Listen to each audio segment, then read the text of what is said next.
کیا تم خیال کرتے ہو کہ غار اور لوح والے ہماری نشانیوں میں سے عجیب تھے؟ جب وہ نوجوان غار میں جا رہے تو کہنے لگے کہ اے ہمارے پروردگار، ہم پر اپنے ہاں سے رحمت نازل فرما اور ہمارے کام میں درستی کے سامان مہیا کر۔ تو ہم نے غار میں کئی سال تک ان کے کانوں پر نیند کا پردہ ڈالے رکھا، یعنی ان کو سلائے رکھا۔ پھر ان کو جگہ اٹھایا تاکہ معلوم کریں کہ جتنی مدت وہ غار میں رہے دونوں جماعتوں میں سے اس کی مقدار کس کو خوب یاد ہے۔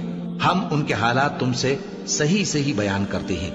وہ کئی نوجوان تھے جو اپنے پروردگار پر ایمان لائے تھے، اور ہم نے ان کو اور زیادہ ہدایت دی تھی، اور ان کے دلوں کو مربوط یعنی مضبوط کر دیا۔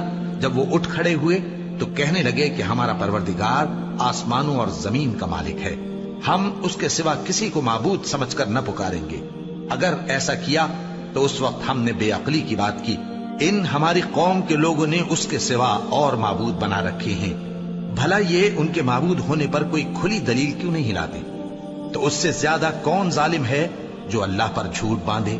اور جب تم نے ان مشرکوں سے اور جن کی یہ اللہ کے سوا عبادت کرتے ہیں ان سے کنارہ کر لیا ہے تو غار میں چل رہو، تمہارا پروردگار تمہارے لیے اپنی رحمت وسیع کر دے گا اور تمہارے کاموں میں آسانی کے سامان مہیا کرے گا۔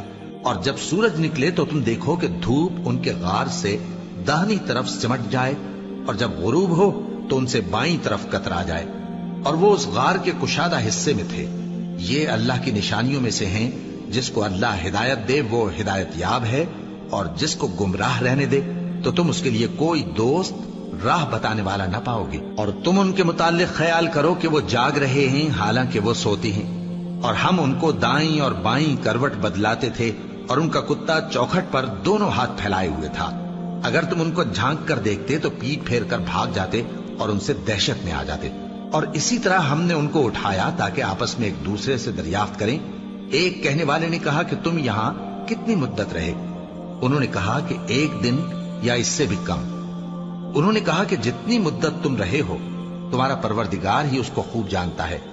تو اپنے میں سے کسی کو یہ روپیہ دے کر شہر بھیجو، وہ دیکھے کہ نفیس کھانا کون سا ہے تو اس میں سے کھانا لے آئے، اور احتیاط سے آئے جائے اور تمہارا حال کسی کو نہ بتائے۔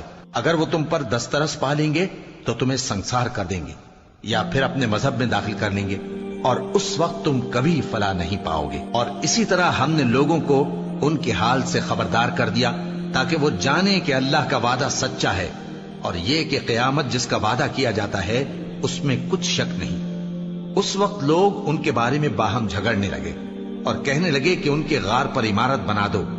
ان کا پروردگار ان کے حال سے خوب واقف ہے۔ جو لوگ ان کے معاملے میں غلبہ رکھتے تھے وہ کہنے لگے کہ ہم ان کے غار پر مسجد بنائیں گے۔ بعض لوگ اٹکل پچو کہیں گے کہ وہ 3 تھے اور چوتھا ان کا کتا تھا، اور بعض کہیں گے کہ وہ 5 تھے اور چھٹا ان کا کتا تھا، اور بعض کہیں گے کہ وہ 7 تھے اور 8واں ان کا کتا تھا۔ کہہ دو کہ میرا پروردگار ہی ان کے شمار سے خوب واقف ہے، ان کو جانتے بھی ہیں تو تھوڑے ہی لوگ جانتے ہیں۔ تو تم ان کے معاملے میں بحث نہ کرنا مگر سرسری سی بحث، اور نہ ان کے بارے میں ان میں سے کسی سے کچھ دریافت ہی کرنا، اور کسی کام کی نسبت نہ کہنا کہ میں اسے کل کر دوں گا، مگر انشاءاللہ کہہ کر، یعنی اگر اللہ چاہے تو کر دوں گا۔ اور جب اللہ کا نام لینا بھول جاؤ تو یاد آنے پر لے لو، اور کہہ دو کہ امید ہے کہ میرا پروردگار مجھے اس سے بھی زیادہ ہدایت کی باتیں